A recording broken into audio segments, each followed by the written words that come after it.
So first part है my journey of NEET UG 2020. So मेरी NEET UG 2020 की journey start हुई थी अप्रैल 2018 में। ऑब्वियसली बात है कि यानी सारे स्टूडेंट्स ने मतलब मोस्टली स्टूडेंट्स कोचिंग ज्वाइन करते हैं, मैंने भी करी थी। फिर कोचिंग के फर्स्ट डे ही मुझे मेरा एक फ्रेंड मिला जिसने पूरे 2 साल अपने इंस्टीट्यूट में टॉप करा और वो मेरा फ्रेंड बना। यानी कोचिंग के फर्स्ट डे से ही वो मेरा फ्रेंड बन गया था। तो मतलब उसने उसने मेरी पूरे 2 साल काफी हेल्प करी थी। देन जैसे मेन बात ये होती है कि मतलब अगर तुम प्रिपरेशन कर रहे हो तो तुम्हारे फ्रेंड्स होने चाहिए जिनका जिनका गोल सेम हो। अब मैंने उससे काफी हेल्प ली। उसकी बेसिकली फिजिक्स और केमिस्ट्री काफी स्ट्रांग थी। मतलब डे वन से मैं उसकी हेल्प लेता था। मतलब मुझे समझ नहीं आ रहा था कि मतलब कोचिंग में मतलब क्या करना है, कैसे करना है।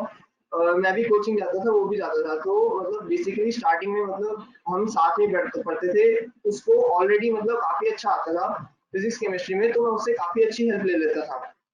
फिर जैसे जैसे मॉक टेस्ट आए एंड मॉक टेस्ट आए तो मतलब हमने भी मतलब प्रिपरेशन स्टार्ट करी थी। मतलब हम पढ़ रहे थे एंड देन कोचिंग चल रही थी और हम भी पढ़ रहे थे। देन वहाँ पे जैसे पढ़ा रहे थे, हम दोनों फर्स्ट बेंच पे बैठे थे। Sorry, I am just distracted a little. Yes. हाँ, तो सॉरी। तो मतलब ऑब्वियस सी बात है, हम ऑब्वियस सी बात है हमने कोचिंग ज्वाइन करी थी। हमने ऑब्वियस सी बात तो है कि हमने कोचिंग ज्वाइन करी थी सरबजीत, जब एंड आपने शुरू किया तब क्या आपको ये यस सर। मन में कॉन्फिडेंस था कि आप 600 के ऊपर चले जाओगे, 620 के ऊपर चले जाओगे? ये वाला जो फिगर है वो पहले से दिल में था, या आपने धीरे धीरे मेहनत करके आप इस एंड रिजल्ट के ऊपर पहुंचे? यस सर, मेरे को डे वन से मैं कॉन्फिडेंट था कि हाँ मैं मतलब आराम से कर लूंगा। तो हमारे सो सामने इतने आई सारे जो थिंक स्टूडेंट्स हैं, यस सर। इसमें कई टाइप के स्टूडेंट्स मिलेंगे जिनको अभी ऑलरेडी पता है कि जो 350 पे अटके हुए हैं, कोई 550 पे अटका हुआ है, कोई 450 पे, क्योंकि mock test, test series, classes वाले कुछ न कुछ जगह से इनको सबको पता है। अब मुझे अगर नेक्स्ट यस 5 दिन सर। में अगर मुझे मेरा स्कोर एनहांस करना है, मुझे थोड़ा कॉन्फिडेंट फील करना है, तो मुझे किस चीज के ऊपर फोकस? आज हम लोग पीपीटी को बाजू में रख देते हैं, हम लोग सिर्फ बात करते हैं और सवाल जवाब करते हैं, ठीक है ना? कोशिश करते हैं कि ये अगले 5 दिन में मोटिवेटेड रहे।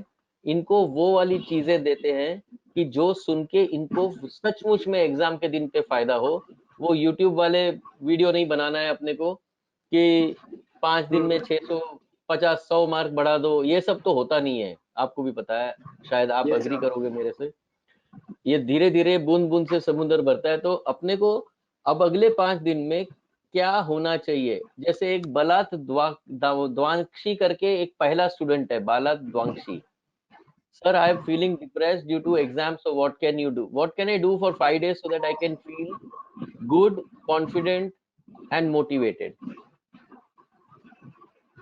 Yes sir. सो बेसिकली यहाँ पे इस समय पे मतलब टेस्ट सीरीज एंड रिवीजन ही करनी चाहिए।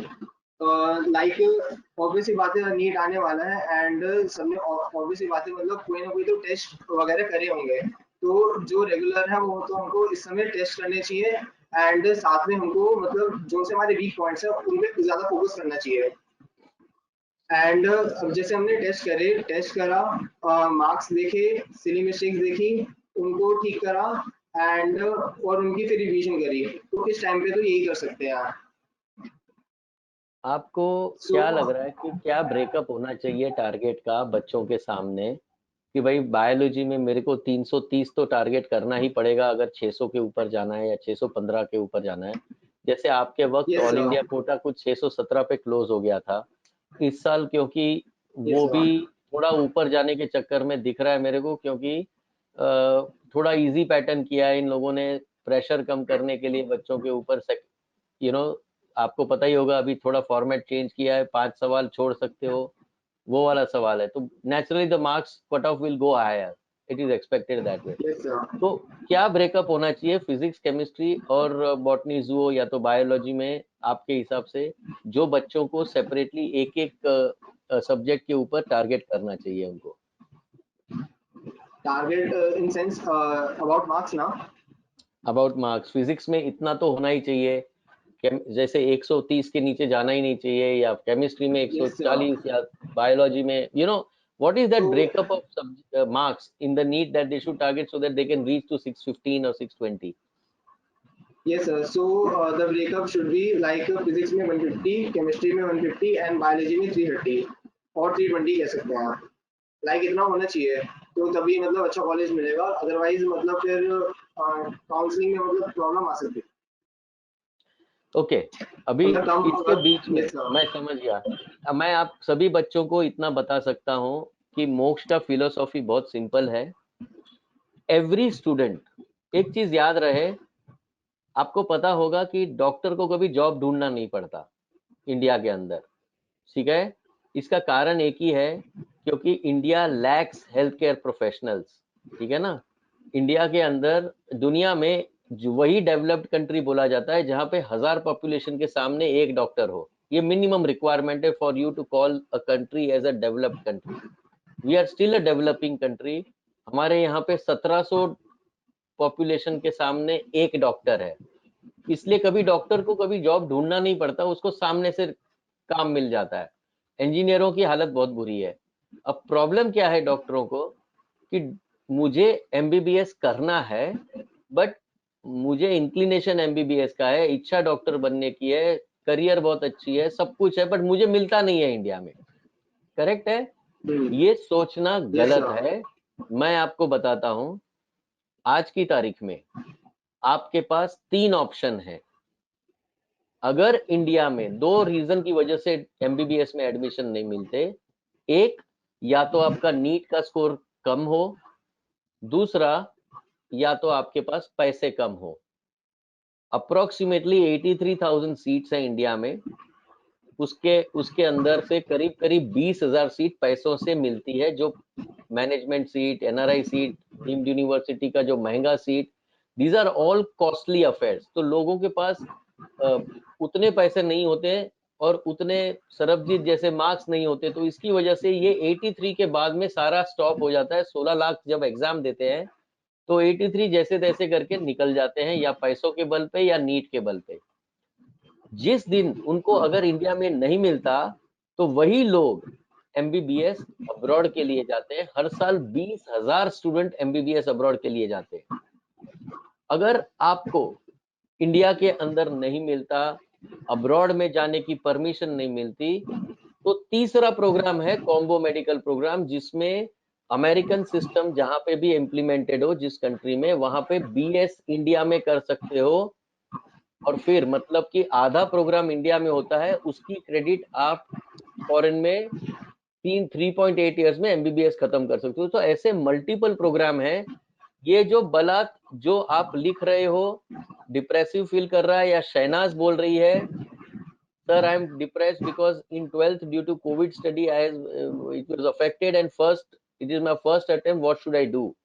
Shahnaz and Balat, it's a very simple thing. The whole world is now your opportunity. Okay, पहला अपना प्लान ये रखो जो इंडिया में मिले और अपने मार्क्स के ऊपर मिले। दूसरा, इंडिया में मिले बट इतना पैसा ना हो कि पापा लोन लेने जाए और वो सब लफड़े करो। प्लान बी पे शिफ्ट कर दो, अब्रॉड जाओ। प्लान बी की परमिशन नहीं मिलती, प्लान सी पे शिफ्ट कर दो। पर डॉक्टर बनने का रास्ता बंद नहीं होने वाला। जो भी स्टूडेंट 150 155 नीट लेके आता है, क्वालिफाई हो जाएगा, वो प्लान बी और प्लान सी के लिए सूटेबल होगा। So guys, pressure, depression, anxiety, unconfident feeling के साथ में पढ़ाई करना, ये सब हमको बाजू में रखना चाहिए। You can definitely become a doctor. India needs doctors. So पहला चीज ये समझ लो। Back to you, Sarabjit.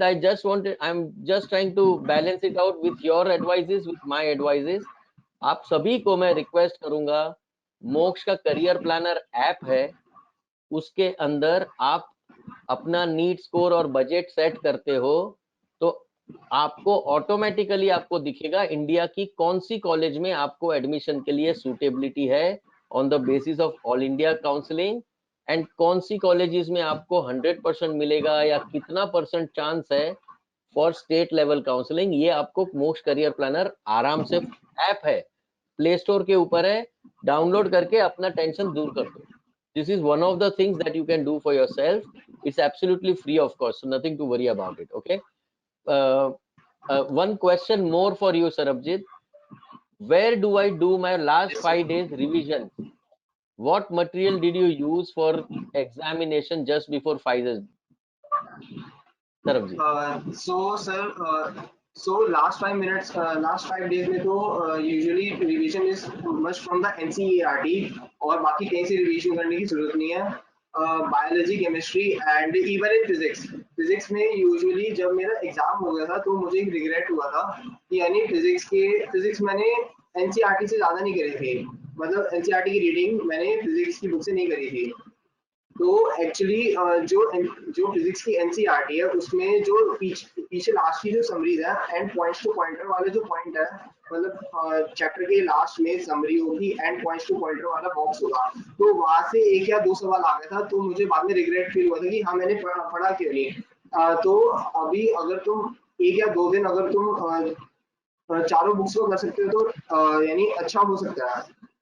And अगर टाइम नहीं है तो जो तुमने पहले पढ़ा है तो उस पर ज्यादा फोकस करो as compare to new thing. अगर तुमने मतलब समरी और पॉइंट टू पॉइंट अच्छा मतलब स्टार्टिंग से नहीं करा तो मतलब अभी तुम छोड़ ही दो, जो तुमने पढ़ा है तुम वो करो. अगर तुमने हल्का सा पढ़ा है तो अभी तुम 1 या 2 दिन कर सकते हो. सो मेरी एडवाइस ये होगी फिजिक्स में तो और केमिस्ट्री और बायोलॉजी में वही करना है जो ऑलरेडी पहले तुम कर चुके हो, नथिंग न्यू, बस रीडिंग करनी है एंड बाकी जो मॉक टेस्ट है वो देने हैं.